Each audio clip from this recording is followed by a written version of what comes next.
The AWARE project's aim is to balance the public conversation about psychedelics, spread accurate information, and give a new face to psychedelia. We feel that this change will occur through connection and relationship, one individual at a time. We are calling on everyone whose lives have been improved through the mindful use of psychedelics to educate themselves and become ambassadors for the psychedelic experience. Show those around you that people who use psychedelics mindfully cross all social, racial, economic, and political boundaries.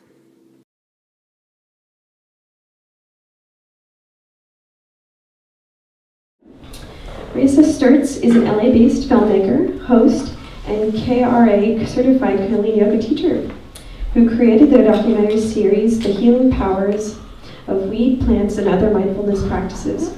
She has spent her entire life on a journey of personal growth and in the last 5 years has traveled the world to document stories that share how mind-altering practices have the power to shift consciousness and improve lives. She is passionate about informing the public, helping people gain access to healing, and ending the war on drugs. Marisa's work has been featured on Viceland, 60 Second Docs, IFC, Spin, Participant, and has been shown in numerous film festivals around the world. So please give a round of applause for Marisa.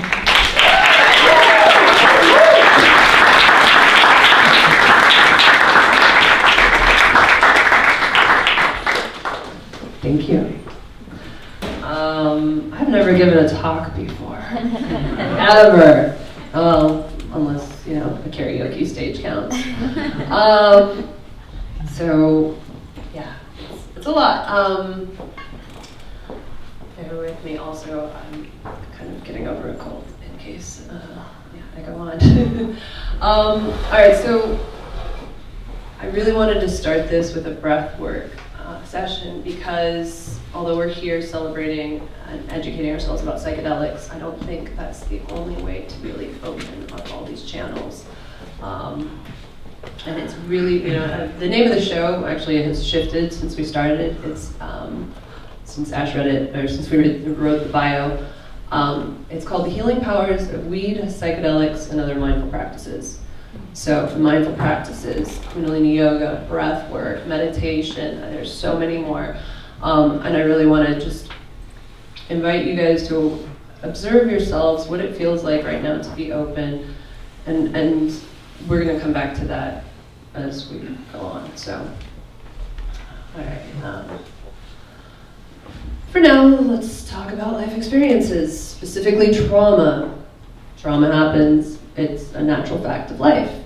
Pretty much no one escapes, and I say that because I think we all like to think that big traumas that have happened to us are somehow our fault. But if someone else was plopped into your life circumstances with your family, the same things that happened to you would happen to them. You're not special. We all have trauma. So, members of our families are struggling with depression, parents divorce, people die. We suffer abuse, illness, etc. And it may sound like I'm being macabre, bringing up all this dark stuff, but I think it's because we don't want to talk about this dark stuff that our society is in this unbalanced state. Children are told, oh, don't cry, honey. Why are you angry? We don't behave like that. And really, we're shamed for having these emotional experiences that are, part of life. We're taught to put on a smile and act like everything is great. So what happens to these emotions? Animals go through a traumatic experience, they just shake it off. You see them twitch and freak out, and then they jump back up, and they're back to normal, running around, and everything's great. But us, we like to pretend it's not happening, and I don't want to feel like that, so I'm just going to go distract myself and pretend it's not happening, right? And what happens to all of that? It gets stuck in the back of our heads, it gets stored in our bodies, and until you sort it out, it haunts you. It really does. There's no escaping trauma. So, not only do many of us like to ignore the unpleasant emotions, but to top it off, there's no release. If we have no framework or emotional kindergarten that we can go through that teaches us how to process this, then, we end up with this perpetual case of emotional constipation, right? It seems like the majority of the people are afraid to talk about it. So this is what brings me here tonight and to what this particular path in life. releasing the emotional constipation. I think it's at the root of so many of society's problems. When we go through a traumatic experience, as humans, we just store it. Our mind and body internalizes it, and it remains stuck in us. And then we do our best to avoid anything that resembles it. It becomes a full-time job trying to avoid the things that remind us of these traumas. And all that energy is just taking us away from living life. So, if we could just be like the animals and shake it off, it'd be great. And for the record, I'm not saying that psychedelics are a quick fix. They are an agent of process. But I really believe it's time we start prioritizing the processing of trauma. This feels to me like the most important thing in the world. Recognize we all have trauma. Recognize we need to process it. Healing. And so, we're operating out of a fear. We're coming from the scarcity perspective. There's never enough for all. We need to fight for our share. But when we are free of these constrictions, free of holding back, feeling free of the stagnant energy, we're able to give. We're able to come from a place of abundance. If my cup is full, I can fill others. And then we're operating in alignment with the community and our environment. We're helping bring balance to the world. So I want to get you guys as excited and invested about this conversation as I am, because we're all on the same page with this. We can really get the word out, and which in turn, I think is really going to shift the war on drugs and a lot of other big problems that we have that have resulted from it. So let's start with drugs. And sorry, I need to take a drink.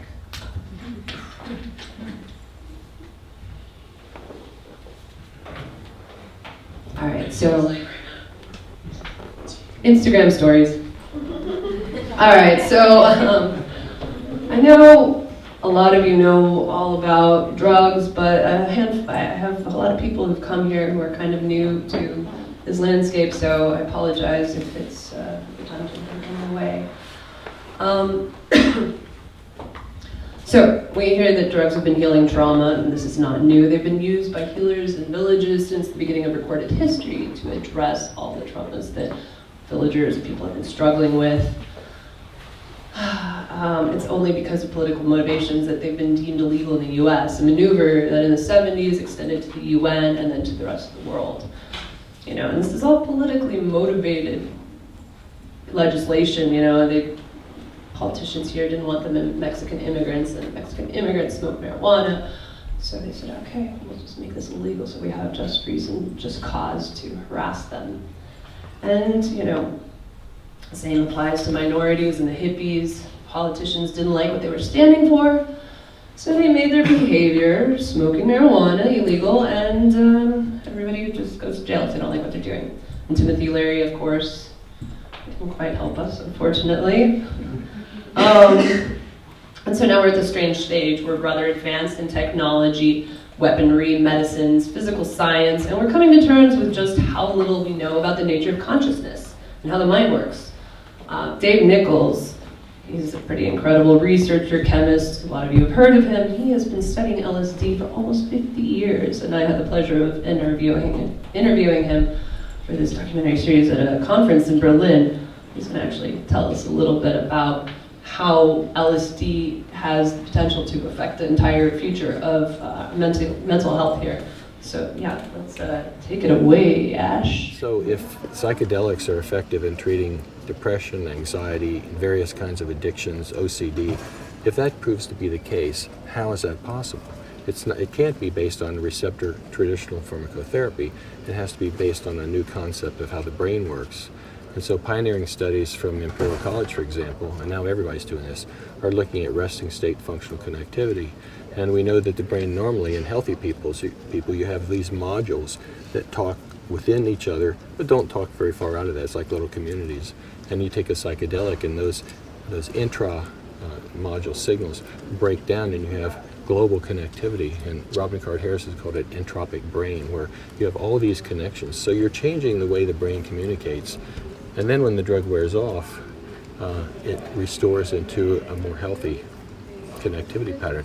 So that's going to change the way we think about mental illness and psychiatric disorders. People, instead of thinking about treating, anxiety with a benzodiazepine or, depression with an SSRI, they're going to start thinking about what's happened to the brain connectivity, what areas used to talk together, that talk with each other that now don't talk, or didn't used to talk to each other that now do talk. And it's going to give us a better understanding of how the brain actually works and leads to some of these psychiatric disorders, and conversely, what a healthy brain looks like. That's the best. It's a new paradigm. It's what should have happened in the 1950s and was stillborn by the war on drugs. All right, you guys know Dave, it's really hard to get him to talk science that you understand, but did you guys, you followed, right? Yeah. All right, so I mean, this is pretty powerful stuff. All the different parts of our brain communicate with each other. It means a lot of big things. So, sorry. So along with David's work, countless other studies are emerging to show how psychedelics being used over the long term are not harmful, but extremely helpful when taken carefully. Actually, Ash just covered so much of that that I have a whole paragraph in here about MDMA studies going on. We've got Johns Hopkins University doing studies on psilocybin and how that's treating depression and anxiety. There's the number of amazing studies that are coming out are overwhelming. There's so much good work being done.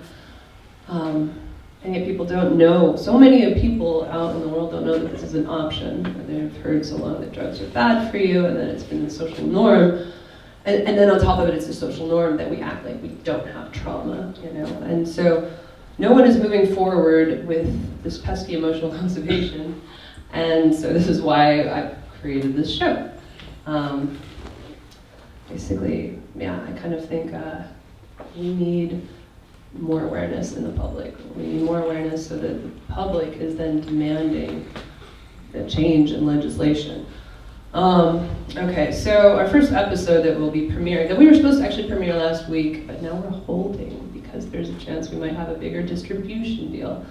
So the whole thing has been on pause right now, but you guys get to see it. Our first episode is on senior citizens, the fastest growing users in the field of cannabis. So, Ashley, take it away. The things we were told would harm us are actually proving to do the opposite. Drugs like MDMA, mushrooms, marijuana, LSD, and ayahuasca are helping resolve serious mental issues. Join us as we explore for ourselves the healing powers of weed, psychedelics, and other mindful practices.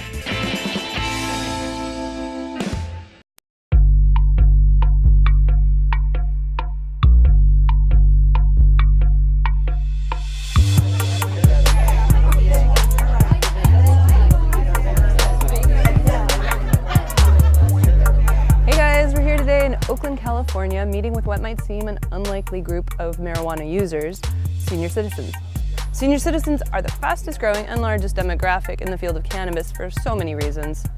Today we're going to meet with medical practitioners, educators, outreach, and pioneers who are helping bring these medicines to the senior citizen community. We are at what might be the coolest party ever, the East Bay Senior Cannabis Social Club. Come on in. Yeah. The East Bay Senior Cannabis Social Club started in March 2017 as a monthly meetup for seniors to talk shop, share weed ingestion tips and experiences, smoke some pot, and have a good time. Chocolate cake is Medicaid. It's not daytime use. But right now you're having a combination of different herbs. Like this is a blueberry muffin and probably some kush. Ooh. And then some other stuff. Okay. Exactly. This is representative of a larger growing mental shift among folks in their age group who would like to be less reliant on prescription medicines and more connected to a natural way of life. One day when I was still smoking, I was driving across the bridge, and all of a sudden I realized I was relaxed. And that's when I shifted from getting high to getting medicated, personally. My whole mindset changed on it, and I became much more aware of what the medical benefit of it could be, and then I started meeting people who were much more engaged in the medical world and the advocacy world, and that's when I just said, this is where I need to be. I haven't been practicing for a long time, nursing, until I saw this photo in my local newspaper of a nurse teaching senior citizens at a retirement community about cannabis. And I went, oh my gosh, this is like really legitimizing it. And I was just so curious, and then I started going to conferences, meetings, these kinds of groups to learn as much as I can. Plant-based medicines, non-toxic plant-based medicines, are alive and well, and it's just us creating more awareness and education around them so it feels safer to use them.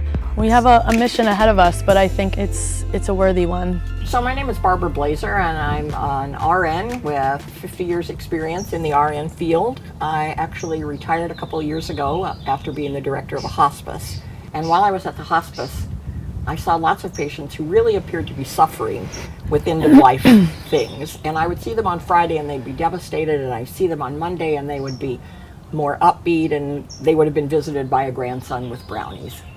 And I began studying what the efficacy was in treating seniors, and I got offered the opportunity to become a patient advocate at Magnolia Wellness here in Oakland. About 5-6 years ago, I took 3 antidepressants a day. Wow. And washed it down with a bottle of wine every night. And then took sleeping pills on top of that. And weighed about 200 pounds more than I do right now. And slowly, I weaned myself off and started doing edibles. I'm an edibles girl.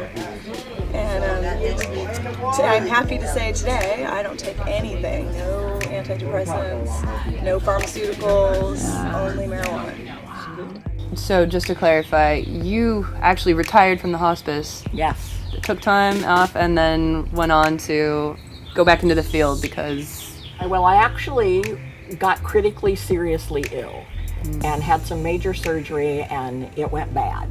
The doctor, who I dearly love, poked a hole in my intestinal tract. I ended up with septicemia, in a coma for weeks, lost all my hair, had to relearn to walk. And in that 6 months, I spent a lot of time reading about medical marijuana. I came to believe that cannabis offered the opportunity to age at home successfully, get back into the garden, see my grandkids, and enjoy life more. And for the seniors that we see, 40% of our patients are seniors, that's what they want to do. The thing is, most of these guys grew up during the reefer madness era and the war on drugs, so it's taken a lot of outreach and education to dispel the false myths that kept the medicine illegal for so long. The stigma against medical marijuana still exists, thank you, Nancy Reagan, but in seniors in particular. You know, I'm 71. I grew up believing Nancy Reagan. Oh my God, Nancy wouldn't lie to me, but she did. She lied to me. I do still see quite a bit of resistance, you know, because 90% of them have never used it before. A lot of them come to me desperate, sort of everything, they've tried everything else, nothing else has worked, and so they're very sort of disgusted in some cases that they've resorted to marijuana. Education is key. When you're smoking weed, you're medicating, and you might not think that you are, but you are, and you have specific receptors in your body that you're born with, and your body is born to absorb the THC and the CBD and the different cannabinoids in cannabis. Seniors benefit so much from cannabis as they age, for sleep, for pain, for mood elevation, for community, for bonding. I mean, cannabis is an incredible bonding plant. What we found is that a lot of folks started coming to the East Bay Senior Cannabis Social Club looking for a healthy change in their lives. And what they got was a lot more. They found a community of like-minded individuals to share their experiences with, and for some, a real sense of community and even family. We're smoking a joint together, we're swapping spit, we're family. I'm sorry.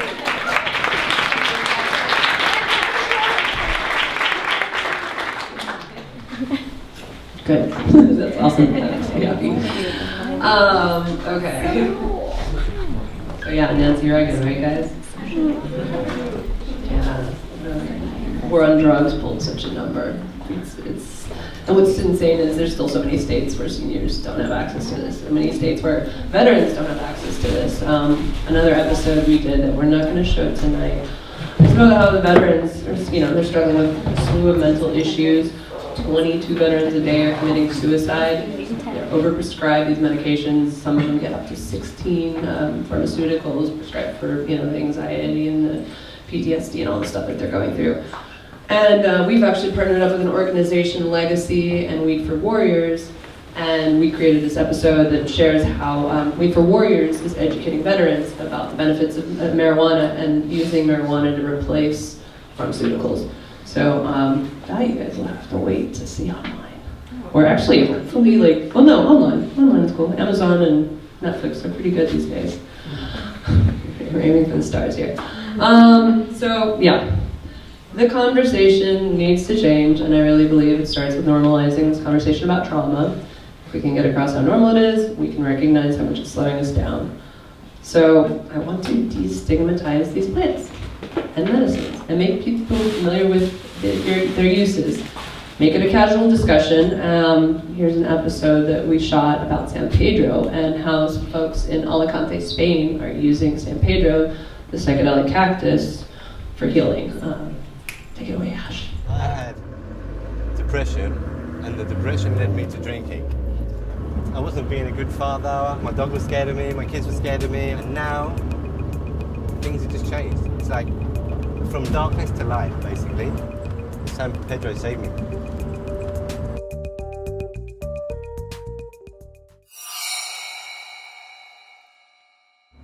So this is like a bit of a secret location.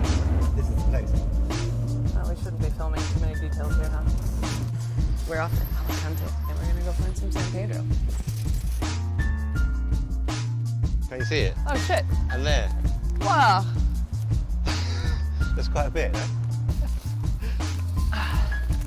It's a bit of a jungle, but I mean, look at these. These are like beautiful specimens. Look how thick and juicy these are. I mean, I'd really been on a sort of a downhill spiral. Alcohol and depression were the root causes of their unhappiness, you know? But I didn't really have anything to be unhappy about. When I took the cactus for the first time, it sort of gave me an opportunity to look at my life from a distance. It was that divine moment where I just found like the essence of living. But now I'm introducing it to people that could be in a similar situation that I was, and then help them to be able to use the cactus too. So I sort of take them on the journey. The mystical experience is brought on by being out in nature. Taking sort of people out of context and back into a more natural state helps to unlock the lessons that are there.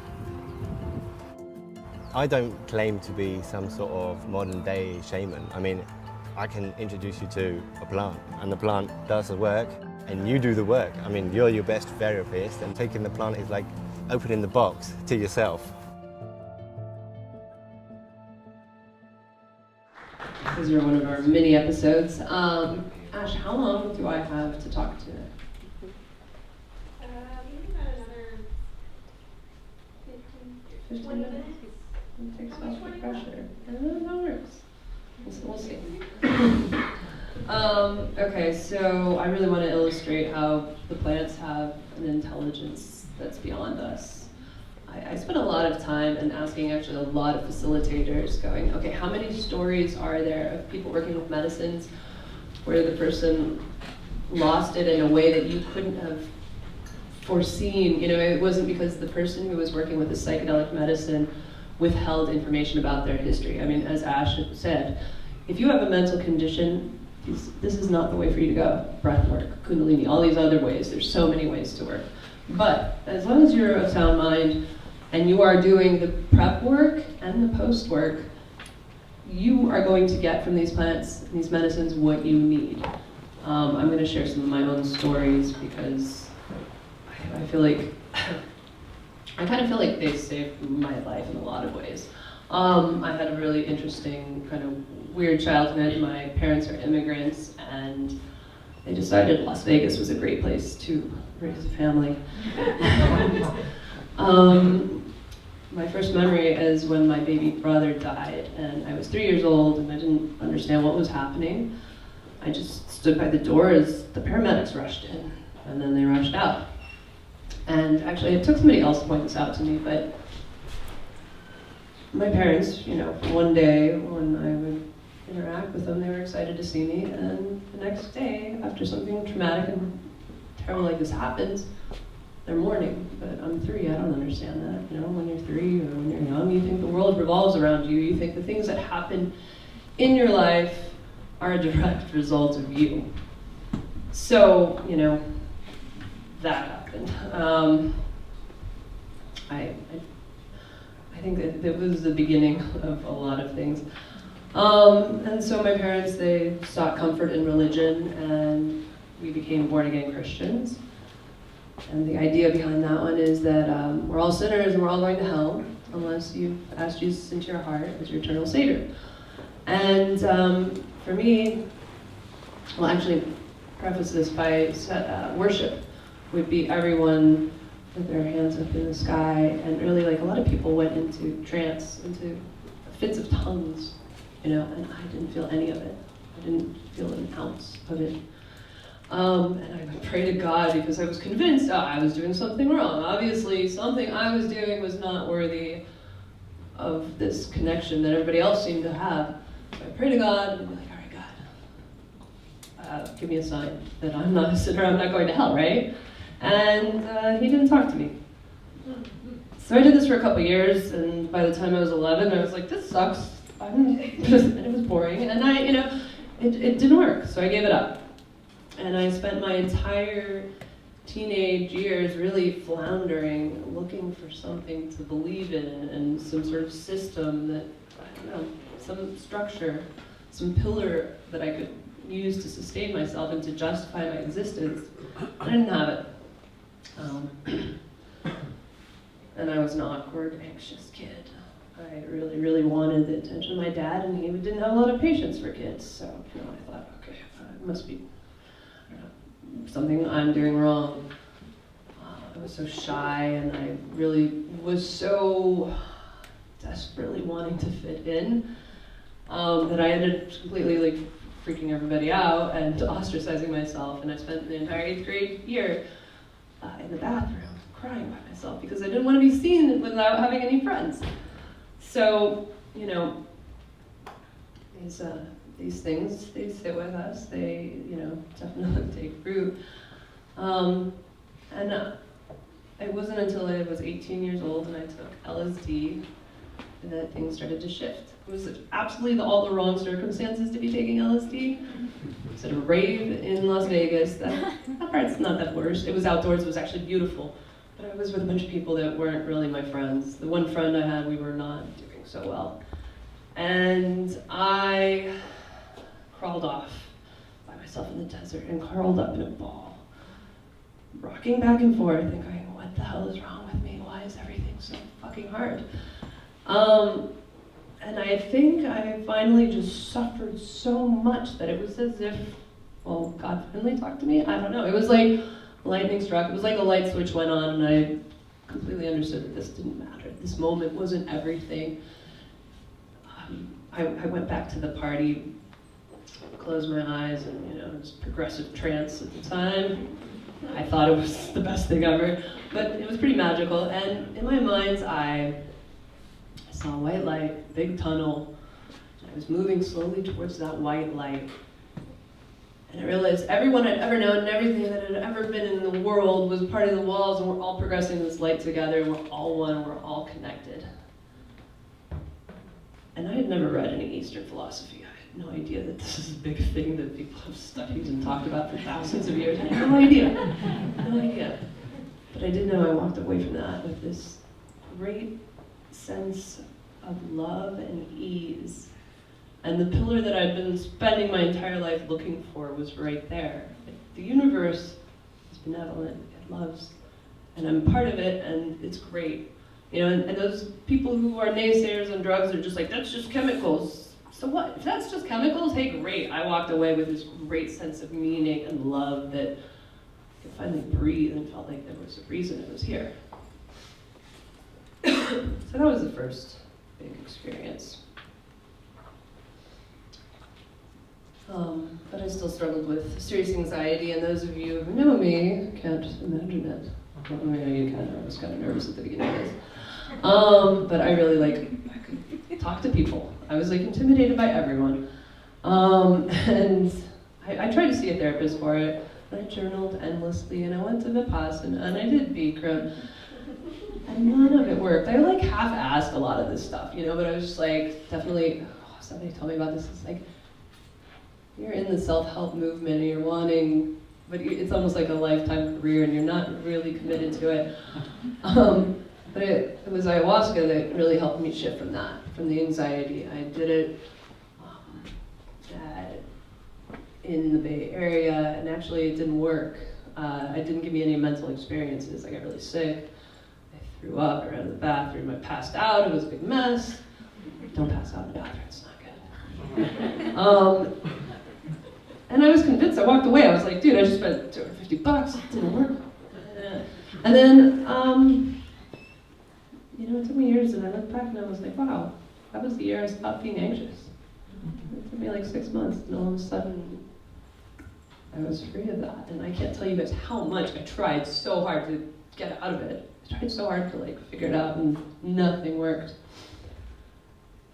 So, what's interesting is also in between that acid trip, and actually even before that acid trip of 18 and the ayahuasca at 27, I had done a lot of other, not a lot, but a decent amount of psychedelics and MDMA and things, and I tried really hard to kind of reconnect to these intense experiences and go to the rave and set intention to learn something about myself, which didn't work.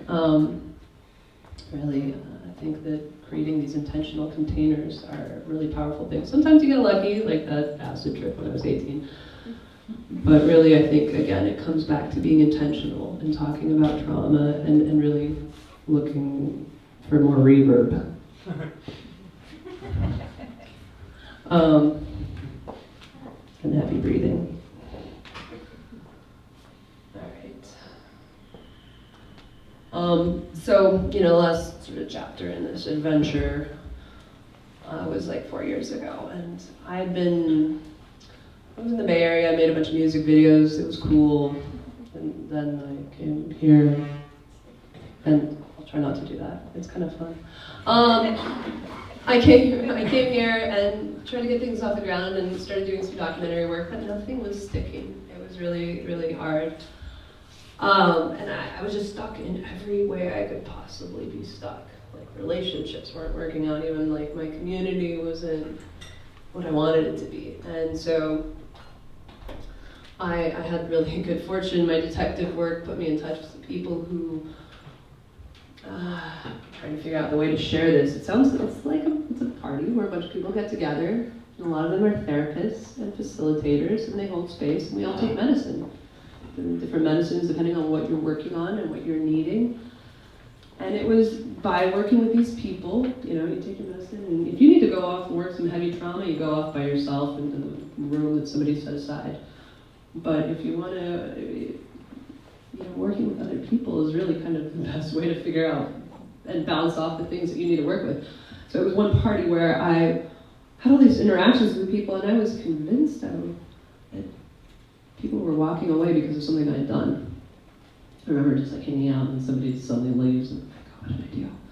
And then later on I'm hanging out with someone else and then the same thing. And this comes up over and over and over again, and I started asking people and they're like, no, you're crazy, I just have to go to the bathroom. And I started realizing, okay, why am I doing this? Why do I constantly think I'm doing something wrong? And I realized, that's my story. It's like the belief system that I came up with when I was probably 3 years old. And my baby brother died, and I was no longer enough to make my parents happy when I was like, hey, mom, dad, they couldn't be happy. It wasn't my fault, but how do you know that when you're that young? And so this is a story that I've been carrying throughout my entire life. I'm not good enough. Hi guys, Marissa, nice to meet you, not good enough. I literally, if I look back at interviews and just ways I meet people, dating and whatever, I would be sure to put in all those disclaimers. And the only time I ever really felt comfortable around people is if they were in the same shoes as me. I don't know, I think if these kind of conversations were more open, then I would have been able to figure this out a lot faster. But instead I had spent years dwelling on this in my own head, trying to figure it out and never getting through.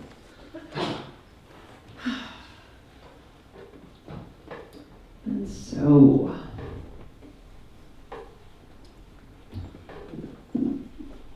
the other thing that these medicines did, while showing me, one, that this is my story, they also showed me how powerful they could be, how incredible. Once you pull off these layers of things that you've learned, they're not a part of who I am. They're just things that I've kind of picked up in my experience on this life. And once you remove them, you're I'm now living life much more in a state of flow. Trauma is not holding me back. I'm not fighting against these stories or anticipating someone to hurt me again. I am now like, oh, I'm in the moment. Not all the time, but a lot more than I used to be. So, I mean, this is the interesting thing. These medicines, they help you purge the stuff. These breath works and Kundalini yoga, it all helps you release the traumas. With Aya, you're throwing up and running to the bathroom. With mushrooms, I've been held, and I had a woman, I came to her and I was like, my heart is so sad. And she just held me for a moment and she kind of just did this over me. And I started, it was like we were pulling these thorny thistles out of my heart. And I've had experiences like this over and over again. I became a Kundalini yoga teacher, not because I actually wanted to be a teacher, but because I needed discipline, and this was a really great way of doing it, and because this helps you work out your emotional garbage. You're physically moving your body. And the thing that, like, there's not somatic body work, and the research that is slowly emerging is showing we store our traumas in our body on a physical level. We have cellular memory, and all of this is being held within us. So, you think you're working on your mental stuff, and, maybe substance is enough, but using your body to work it out is also just the most incredible thing ever. All right, so it's interesting, the more experiences like this I have, the more emotional stagnation I release from my system, and the more life begins to flow. The adventures I've had since I've dove into these traumas and the work I've done to unfold them has been the most incredible. So I have one more episode that I want to share with you guys, and I really hope audio works well. Let's dive into that. Such a cute little dude. I was always told that magic mushrooms grows on cow shit, but these ladies are not living up to the hype. We found a mushroom, but it's not a magic one, but it's cute.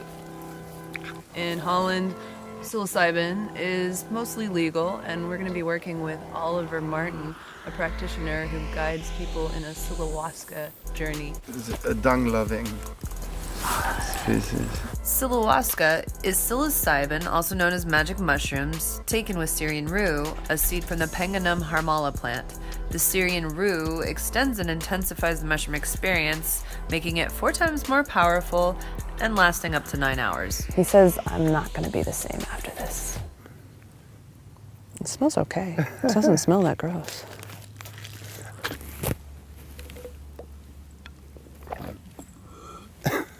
It's not too bad. It's fine. Since the beginning of recorded history, people have been taking psychedelic plants to help them overcome mental hurdles. For me, I came to Oliver looking to conquer my overactive mind, an anxiety-wrought problem that's been bothering me my entire life.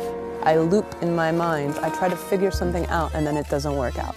And then I try to figure it out again.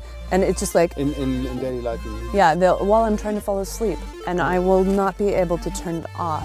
What mushrooms do, what a psychedelic in general does, is to enhance the senses to a point that they go beyond the daily perception. We're walking here, yeah? And simultaneously, so many things are happening. And we have very good ears and very good eyes, and we can see everything and hear everything. Still, we can focus on talking together. And the mushrooms, they get all the stuff washed up, everything, all the energy is loose and gets to the surface again. And you can look at it and finally process it.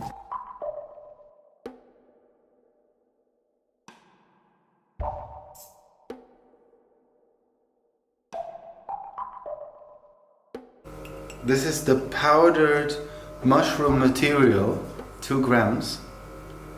Very powerful subspecies.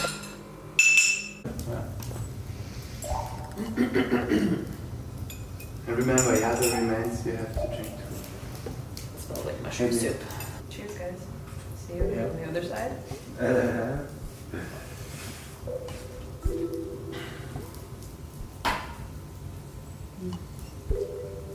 I need some more water. Yeah, beat up. Okay.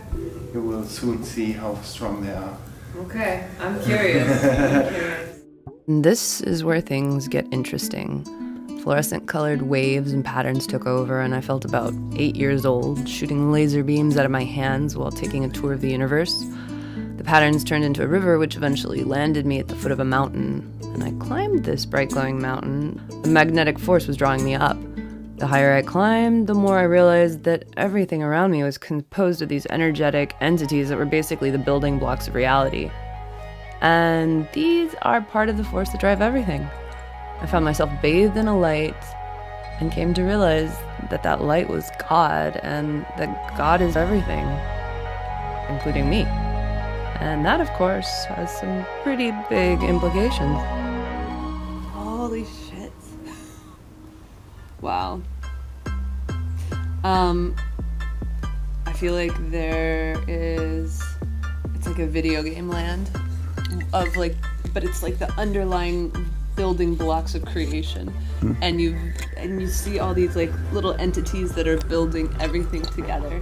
I started being able to see how they operate.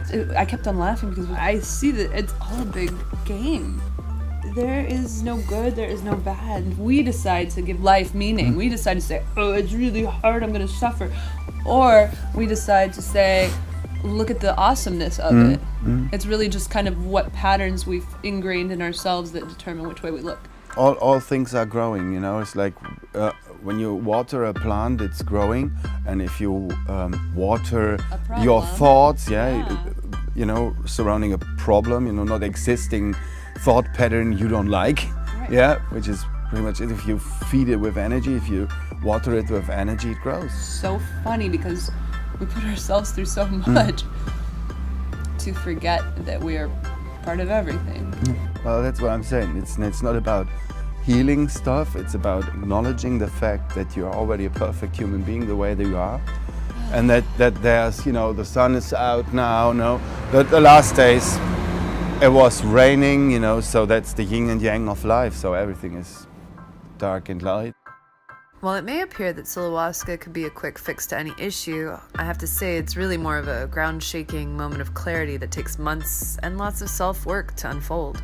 But since then, I've got a better grip on my anxiety and an actual spiritual connection to the universe, which makes life a whole lot easier and, to be honest, pretty magical.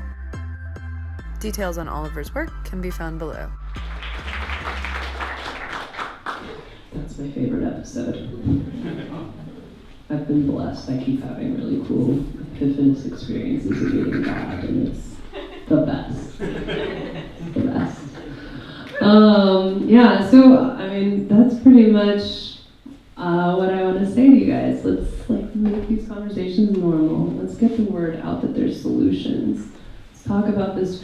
I honestly think we should share our traumas with each other. Hey, what's the most interesting thing about you? What happened to you when you were a kid? You know, like, I want to know. It's really, you know, nobody's, you know, we're not flawed for having this. This is our special story. This is the obstacles we are born with so that we get to overcome them. That's what makes us interesting. Yeah, that's it. I really want to thank everyone who came out. It's so special and honorable to have you all here. Ash, the Aware Project, like, so great. Azalea, DJ tonight, Brianna. Her beautiful Brianna. God, I know her for years, and we can't figure out if Brianna or Brianna, I'm sorry. And also somebody pretty special who shot all of this and made this all possible, Tim Maloney over here. Very, very, very talented and wonderful traveling partner when you're running around Europe for a couple of months. You better like the person you're with, otherwise. Yeah. All right, thanks guys for coming out. If you have any questions, please hit me up. If you want to take a Kundalini up, what? Oh yeah, we have time for questions. Okay. Also, I teach Kundalini yoga in Echo Park on Wednesdays if you guys want to come. But questions? Yes, Rob. My name is Rob Anderson. I was born in 1957. Is there anyone here who remembers green window pane? Yay! Okay, cool. We got to talk. Penny and Rob talk later on. All right, next. You can sing some karaoke if you like. Could you tell us a little bit more about how the the episodes are going to be rolling out, and maybe more about how you got connected to Mary Jane. I want to know more about how these episodes are coming out. I don't know. Okay, so we were originally going to release last week, and I went to this amazing crypto psychedelic conference in Tulum and met some pretty incredible people. Holy shit. And a lot of these people are working within the fields of cannabis and the realms of psychedelia and MDMA therapy and all these good things. I basically got connected with a lot of people who want to help share this sort of stuff. So right now it's kind of on the process of let's figure out how we can get this to as many eyeballs as possible. I got connected with Mary Jane through a good friend, and I was traveling through India, and he was like, hey, through Peru, working with the shamans in Peru for 6 weeks, and he's like, I know you're traveling, let's do a story about cannabis and marijuana. And I was in India was my next stop. So I met Agori holy men, these guys who connect. They embrace everything considered bad in life and use marijuana to connect to the divine. It's a pretty cool episode, but not to show tonight. Yes? As you continue to integrate your experiences and you have your traumas show up for you, since you've done this kind of stuff, right? How do you relate to those traumas in that present moment of awareness in which you can integrate that back into your body and into your ordinary life? That is my favorite question. So he just asked, how do I take the traumas that I've experienced, and when they come up in the present day, how do I integrate them in the moment? How do I take the lessons that I've learned in psychedelic medicines and apply that? Actually, I also take lessons that I've learned. There's a book, Tara Brach, Radical Acceptance. She's a Zen meditation, Vipassana person. She really lays it out in the most clear way possible. When we experience hard, difficult emotions, instead of doing that whole like, oh, I don't want to think about this right now, let me distract myself and blah, blah, blah, sit with that emotion. Dive into it with every ounce of attention you have. What's it feel like to feel anxious? Like, what does that feel like? I feel like this pulsing in my stomach. I feel this tightening bands, and my shoulders go up. And so then in my mind's eye, I'm diving into all those places of tension and experiencing that as fully as I can. And what's so cool is when you're present with that uncomfortable feeling long enough, it just burns up. It sizzles up and it's gone. It's so incredible. That's part of this framework. That actually reminds me, this is the biggest thing, like framework to help unfold these traumas. More conversation, more solutions, more framework for unfolding. Actually, there's a couple people here tonight from the Human Awareness Institute, which is like emotional kindergarten, and it is the most, and do we have Nikki and Chuck? I think you guys are. Yeah, Nikki and Chuck. If you guys want to hear about an incredible system that helps you, and this is not psychedelic oriented at all, but a system that sort of helps you unfold your trauma and realize there is no reason to have shame with yourself, your body, with your history. The Human Awareness Institute is a really great organization that does that. We have time for one more question. Okay. Yeah, I like the part about the senior citizens smoking weed. So I have a question. Do you have any tips on how I can convince my mom to start smoking weed? I think if you show her this episode, I don't know, it helped my parents. My parents, like, they saw these episodes before they were like, drugs are bad. And I'm like, no, drugs are not bad. And I showed her some other stuff, and like started sending articles. Show why like the war on drugs has so many detrimental effects. There's so many, what it has done for humanity is far worse than what it pretends to do. It really just continues to perpetuate the problem. Yeah, it's a whole other conversation. All right. Can I get one more? Okay. Yes, sir. Hi, my name is David. I'm a writer for Airwood, and I just think it's really great that there's so many people out here tonight interested in the same kind of subjects, and it would be great, that we could keep this community aware of each other and growing. So thanks, Marisa, for putting this together, and hopefully we can convene again. Okay, I'll talk to David. He's quite a wonderful character. Thanks for coming. Thanks to Ash for putting this all together. Hey, very nice.